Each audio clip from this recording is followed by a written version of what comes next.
For today's adventure, we're reading James K. Polk, the 11th President. A growing nation. James K. Polk was a powerful leader as a president. He set big goals and worked hard to meet them. His biggest goal was to help the country expand. Because of Polk, the United States became a bigger, stronger nation. James K. Polk was the 11th president. He served from 1845 to 1849. A tough childhood. James Knox Polk was born in 1795 in North Carolina. As a boy, he was often too sick to go to school, so he studied at home. At age 16, James had an operation on his stomach to improve his health. Soon after, he was able to go to college, then he became a lawyer. In the early 1800s, operations were very painful. There were no medicines to put patients to sleep. They were awake the whole time. Slavery was important to the southern states in the 1700s and early 1800s. James' family owned slaves who worked on their farm. Talking things out. As a young man, Polk became interested in politics. In 1825, the people of Tennessee voted him into Congress. Lawmakers in Congress argued about whether slavery should be outlawed. Some people lost their tempers, but not Polk. He tried to help everyone talk things through. In 1824, Polk married Sarah Childress.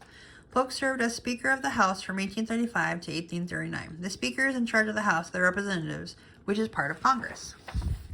Running for president. In 1844, Polk ran for president. Not many Americans knew who he was, but he had good ideas. He promised to add more land to the United States. A lot of voters liked that idea. It was a close race, but Polk won. In 1844, the United States was much smaller than it is today and had only 26 states. And in the 1800s, many Americans believed it was right for the country to expand west from Atlantic Ocean to the Pacific Ocean. This idea is called the Manifest Destiny. Polk ran for president against Henry Clay. He was a popular politician. Many people thought Clay would win the race. Into Oregon. In the 1840s, many Americans moved west to an area called Oregon Country. People from Great Britain had also settled there. Both America and Britain wanted to own the land. President Polk worked out a solution to avoid war. In 1846, the two countries signed a treaty to divide the land. People traveled to the northwestern United States on the Oregon Trail. The journey on the Oregon Trail was long and dangerous. People took the risk because they wanted the land to build homes and farms. Going to war. Polk looked for other ways to help the nation grow. In 1846, America and Mexico argued about where the border between Mexico and Texas should be. Polk believed some of the land claimed by Mexico should be part of Texas. He also wanted much of Mexico's western lands. That year, the two countries went to war.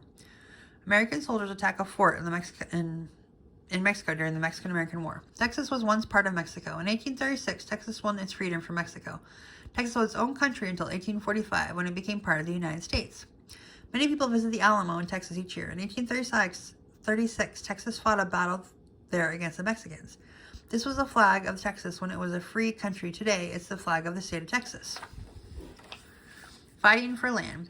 Polk took charge of the war. He planned battles and gave orders to military leaders. After 2 years, the United States won. Mexico was forced to sell much of its land to America. So California, Nevada, Utah, and Arizona. The West has many natural resources. Just before the Mexican-American War ended, the gold was found in California. Many Americans moved there to try and strike it rich. People looked for gold in rivers, used shovels and pans.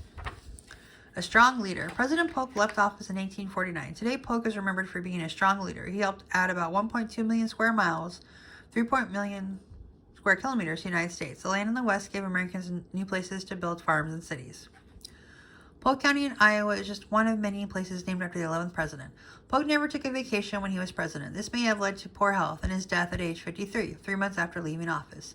Many of the largest cities in the United States are located in the West, including Los Angeles, California. Timeline. 1795, James K. Polk was born in Mecklenburg County, North Carolina. 1818, Polk graduates from the University of North Carolina. 1824, Polk marries Sarah Childress. 1825 to 1839, Polk serves in the U.S. House of Representatives. 1839 to 1841, Polk serves as the governor of Tennessee. 1844, Polk is elected president. 1846, the Oregon Treaty adds land to the northwestern United States. 1846 to 1848, the Mexican-American War is fought. 1849, Polk dies soon after leaving office. Facts and quotes. Polk was the oldest of 10 children. Polk did not trust banks. He hid all his money in paper bags in his house. I am the hardest working man in this country, said Polk. Peace, plenty, and contentment rule throughout our borders. Polk's nickname was Young Hickory because he was a lot like his friend President Andrew Jackson. Jackson was called Old Hickory. The end.